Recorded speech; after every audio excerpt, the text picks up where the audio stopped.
హరి ఓం. యోగ సాధనలో భాగంగా నిన్నటి వీడియోలో యోగం అంటే ఏమిటి అనేది తెలుసుకునే ప్రయత్నం చేశాం.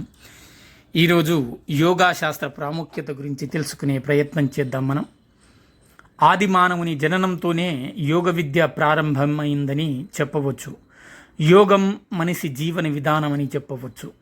యోగాభ్యాసం మనిషికి ఆరోగ్యం, శక్తి, తేజస్సు, చురుకుదనం ప్రసాదించడమే కాక మనిషి జీవితంలో సుఖ సంతోషం, ఆనందాల్ని కూడా నింపుతుంది.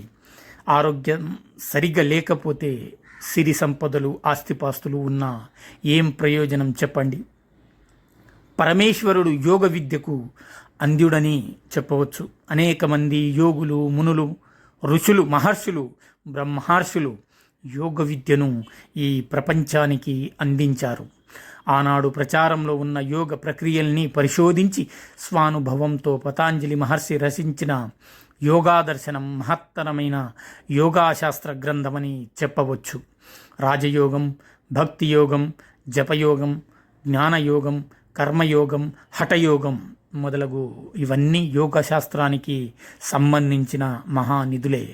ఫలితాన్ని పరమేశ్వరునికి వదిలి నిష్కామ భావంతో కర్మ చేయడమే మనిషి కర్తవ్యమని మనకు గీతాచార్యుడు బోధించి ఉన్నాడు.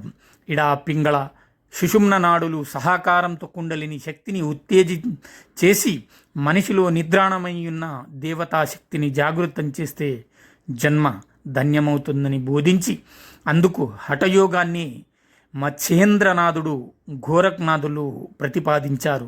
కాలక్రమేణ తాంత్రికులు, కపాలికులు ఈ రంగంలోకి ప్రవేశించి స్త్రీ పురుషులు సంభోగాన్ని ప్రాధాన్యం ఇచ్చి అదే యోగ సమాధి అందించే పరమానందమని చెప్పి యోగ విద్యను దారి మళ్లించేందుకు ప్రయత్నించారు.